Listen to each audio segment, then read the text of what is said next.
నమస్తే నేను Priyanka welcome to even TV news వివరాలకు వెళ్తే భీమిలి నియోజకవర్గంలో జరిగిన యువత పోరు కార్యక్రమంలో పార్టీలకు ప్రభుత్వాలకు అతీతంగా యువత భవిష్యత్తు కోసం కృషి చేయాలని వైసీపీ యూత్ ప్రెసిడెంట్ బొడ్డు దుర్గారావు అన్నారు.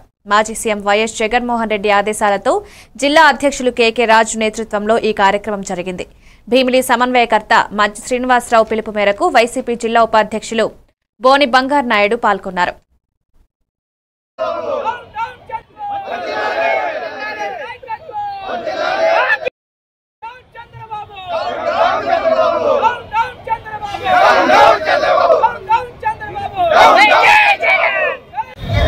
ఈరోజు రాష్ట్ర వ్యాప్తంగా అంబేద్కర్ గారి రాజ్యాంగాన్ని తూట్లు పొడిచి ఈరోజు ఇది కొత్తగా రచించుకున్నటువంటి రెడ్ బుక్ రాజ్యాంగాన్ని ముందుకు తీసుకొచ్చి ఎన్నికల వేళలో యువతకు అనేక హామీలు ఇచ్చి మేము అధికారంలోకి వస్తే ఇంటికి ఒక ఉద్యోగం ఇస్తాం, లేదంటే 3,000 రూపాయలు నిరుద్యోగ వృత్తి ఇస్తామని చెప్పడం జరిగింది.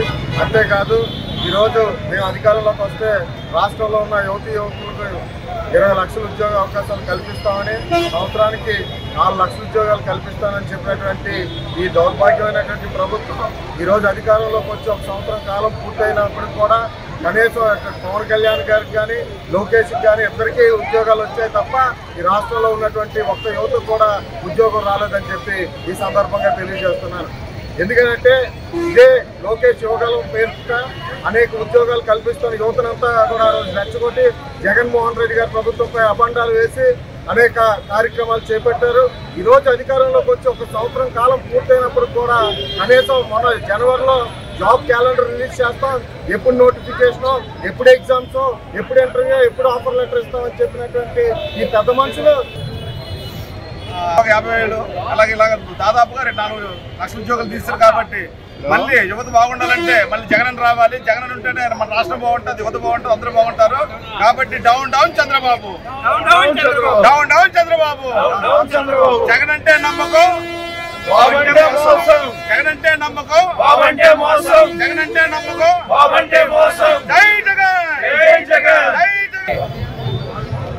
యువత కలుసుకుంటే రాష్ట్రంలో బంగాళాఖాతంలో కలుసుకోవడానికి పార్టీ సిద్ధంగా ఉంది. తెలుగుదేశం పార్టీ కలిసిపోయే రోజు దగ్గరలో ఉన్నాయి. మరి రాష్ట్ర ప్రభుత్వాన్ని దించేయాలన్నా నిలబెట్టాలన్నా యువకులు కలుసుకుంటే ఏదైనా చేయగలరు. అటువంటి యువకులకే ఈరోజు ఈ ప్రభుత్వం ఎన్నుకోటి పొడిచింది. మరి చంద్రబాబు నాయుడికి కూడా ఎన్నుకోటి బాబాలు అంటారు. మరి దాని నిదర్శనం ఈరోజు ఎన్నుకోవడానికి చూపిస్తున్నారు చంద్రబాబు. అతి త్వరలో ఈ యొక్క యువకులందరూ కూడా ప్రభుత్వాన్ని పుంగనూరు